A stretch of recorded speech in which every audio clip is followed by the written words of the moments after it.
Okay, I have another new book idea to share with you and a little mini tutorial of how I did these particular pages. If you'll look down into the book, you'll notice there's a little gap in between the pages which will allow for a little more thickness of whatever you choose to put on each page.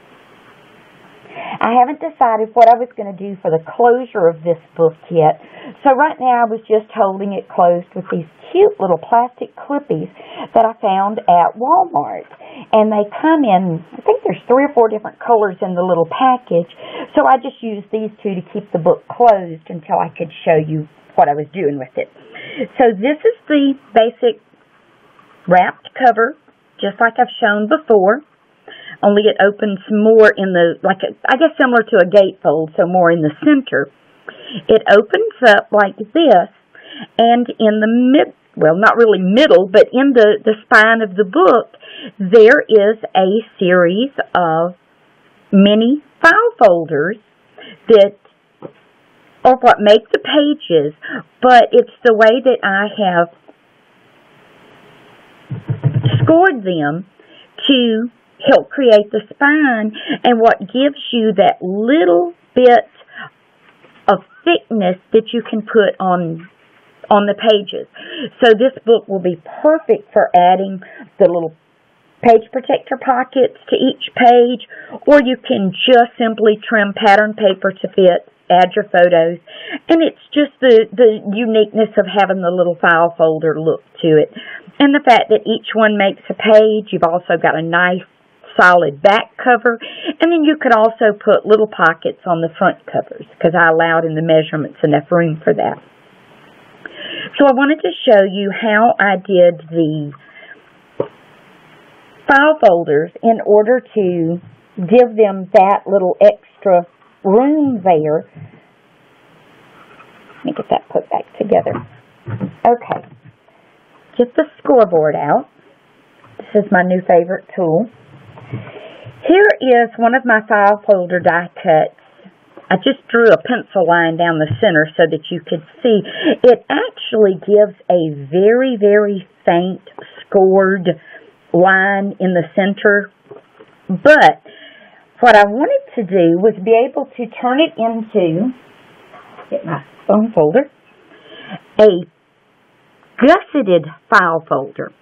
So what I did was I didn't worry about the measurements of the actual file folder. I lined up the pre-scored line, which is also where I drew this pencil line, on one of the solid sections on the scoreboard. Then what I did is I score to either side of that, and it creates a 1/8 inch gusset. Then basically it's just, you fold it on either side, crease it down good with your bone folder, and there you have got that 1/8 inch gusset. So then when this is glued flat onto your spine, then you've got that little bit of gap there in each page to allow for some extra thickness depending on whatever you're going to use that page for.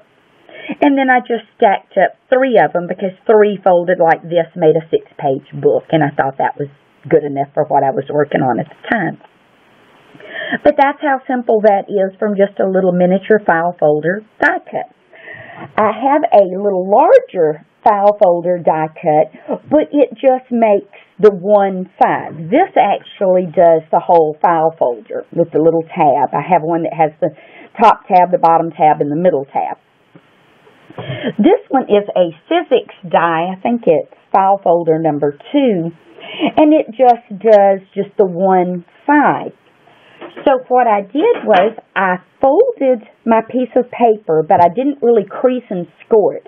I just folded it gently, laid it up so that the paper or cardstock was to the inside of the cut line, run it through the Big Shot machine, so when it come out, this is what it looked like. Then same principle, that folded line that I had put there, I lined it up with one of the solid sections on the scoreboard and then scored to either side of it. So when this was folded and I crease everything, then it creates that little 1/8 of an inch spine and gives me that little gusseted file folder so that I can then use this to make a book. Now, I only have just the file folder die cut like this. It has the top tab. But what you could do is you could still stagger your pages and alternate them this way and still create a very similar book, even though you only have the one tabbed die cut. So that would still create the same type of a little book like I did here with this one.